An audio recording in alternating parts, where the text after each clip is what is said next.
Banda jail में कई सालों से बंद मुख्तार अंसारी का कार्डिक अरेस्ट से निधन हो गया। बैरक में उसे हार्ट अटैक पड़ा और उसके बाद इलाज के दौरान उसने दम तोड़ दिया।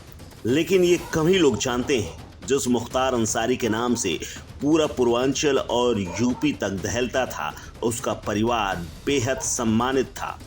उसके दादा स्वतंत्रता सेनानी थे, जबकि चाचा उपराष्ट्रपति। जी हाँ, सुनने में थोड़ा भले अजीब लगे, लेकिन मुख्तार अंसारी का परिवार और उसके परिवार की हिस्ट्री कुछ ऐसी ही है। बहुत कम लोग जानते हैं, कुछ ही लोगों को ये यकीन होता है कि मुख्तार जैसा माफिया एक प्रतिष्ठित परिवार से संबंध रखता था। अगर उसके परिवार के बारे में बात करें तो मुख्तार अंसारी का जन्म गाजीपुर जिले के मोहम्मदाबाद में 3 जून 1963 को हुआ था। उसके पिता का नाम सुभानुल्लाह अंसारी और मां का नाम बेगम राबिया था। गाजीपुर में मुख्तार अंसारी के परिवार की पहचान एक प्रतिष्ठित राजनीतिक खानदान की है। बीते 17 साल से ज्यादा वक्त तक जेल में बंद रहे मुख्तार अंसारी के दादा डॉक्टर मुख्तार अहमद अंसारी स्वतंत्रता सेनानी थे। उन्होंने अंग्रेजों के खिलाफ गांधी जी के साथ काम किया था।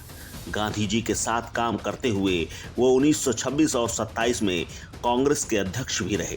मुख्तार अंसारी के नाना ब्रिगेडियर मोहम्मद उस्मान ने 1947 की लड़ाई में शहादत दी थी। परमवीर चक्र से बाद में उन्हें नवाजा गया था। मुख्तार के पिता सुभानुल्लाह अंसारी गाजीपुर में अपनी साफ सुथरी छवि के लिए राजनीति में सक्रिय रहे थे। भारत के पूर्व उपराष्ट्रपति हामिद अंसारी रिश्ते में मुख्तार अंसारी के चाचा लगते हैं। आपको बता दें, बांदा जेल में लाए जाने से पहले एक मामले की सुनवाई के लिए मुख्तार अंसारी को रोपड़ जेल से भी लाया गया था।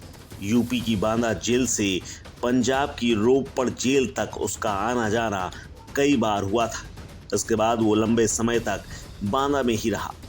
यूपी में बीजेपी सरकार बन जाने के बाद मुख्तार वापस नहीं जाना चाहता था।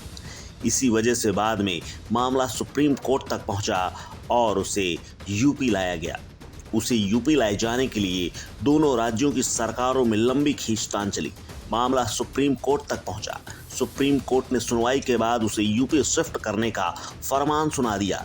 इसके बाद 7 अप्रैल 2021 को सुप्रीम कोर्ट के आदेश के बाद भारी सुरक्षा इंतजामों के बीच बाहुबली और माफिया मुख्तार अंसारी को पंजाब के रोपड़ जेल से हरियाणा के रास्ते आगरा, इटावा, औरैया होते हुए बांदा जेल तक पहुंचा दिया गया था।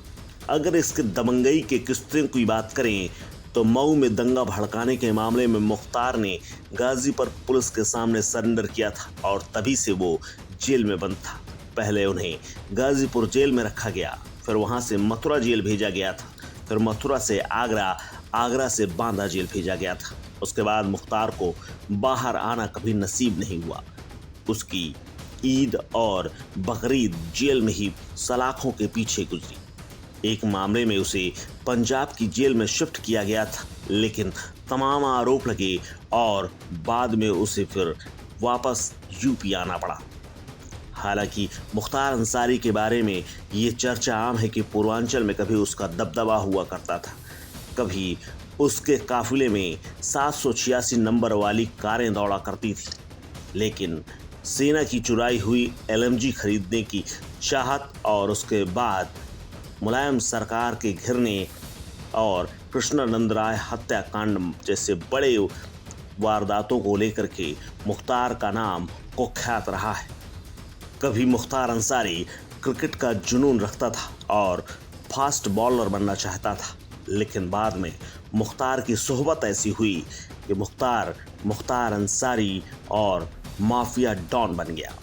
इस खबर में फिलहाल इतना ही। अपडेट्स के लिए बने रहिए वन इंडिया हिंदी के साथ।